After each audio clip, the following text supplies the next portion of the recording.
中央人民政府今天成立了。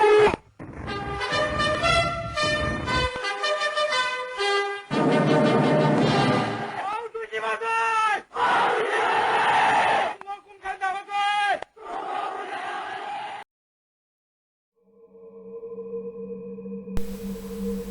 On this day, the 1st of October, 1949,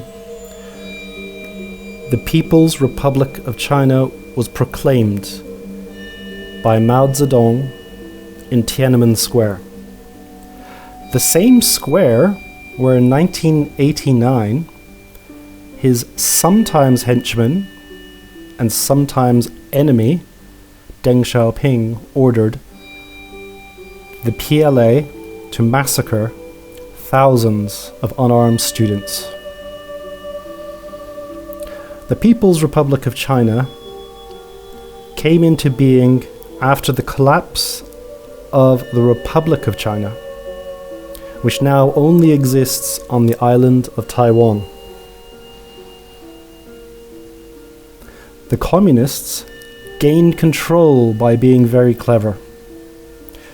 During the Second World War, the communists had infiltrated Japanese-occupied northern China and had managed to gain the confidence of many of the rural poor and the peasants. And bit by bit, they gained a foothold whilst the Japanese were occupying the territory. The communists very rarely fought the Japanese, and only if they had to, only for propaganda purposes. Years later, when the Japanese ambassador first came to the People's Republic of China after Japan recognized the country, Mao famously said, "We don't hate the Japanese, we love you. If it weren't for you, we would never have won the war." And that's because they allowed Chiang Kai-shek and the nationalists to do all of the fighting. So, when he was proclaiming the Republic, he must have been very, very happy with himself. He had used the Great War of the 1930s and 40s, the occupation by the Japanese, and the horrendous things they did to the country, to his own benefit. That was one thing about Mao. He almost had no concern for anyone or anything. Here you can see the kilns outside the back of farmers' places where they tried to create steel from junk steel during the Great Leap Forward. The Great Leap Forward, which killed possibly up to 60 million people. At least 20.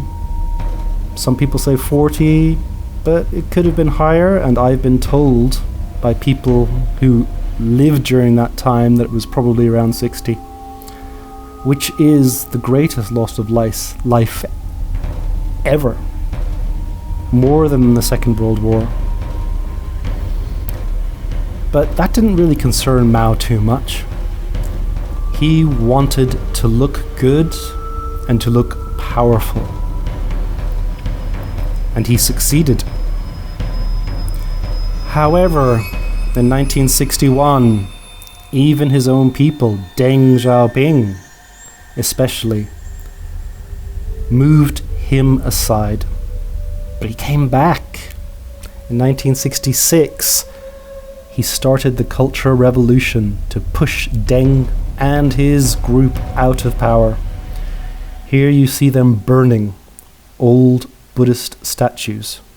They burnt books, they destroyed temples, they destroyed anything that came from before the communists were in control. They destroyed their own language. They simplified the characters. They took the love out of love. The character for love, they took the heart out of it. Literally. So, the Cultural Revolution was Mao's big thing. He deconstructed Chinese society, Chinese people, Chinese culture. He ripped the heart out of it. And he made it seem good. Even now, there are tens of millions of Chinese people who worship this guy. They bow down before altars.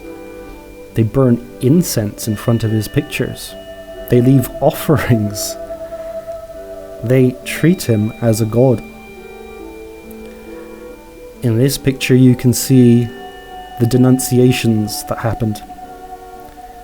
And these were not denunciations of Chiang Kai-shek's people. These were denunciations of communists who maybe were older, maybe liked classical music, maybe liked something about old China, and they are denounced by their students, sometimes by their children. This is what happens when the communists get control. Tens of millions die, and they will destroy your culture, your language, your written system, your education, and your wealth.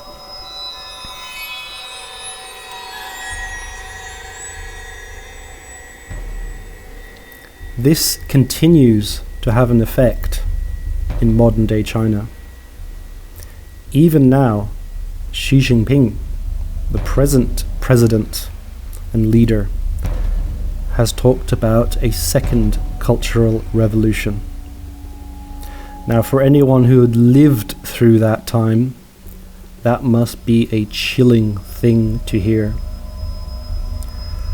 But for many of the younger people, they've not experienced it. And in their education, they're told it's not too bad. Mao made some little mistakes. 70% right, 30% wrong. And that's what they say about Mao. So they're not really afraid. They might even look forward to it. But the hell that could be unleashed will be something that they will never forget. Just as their grandparents can never forget what happened between 1966 and 1976.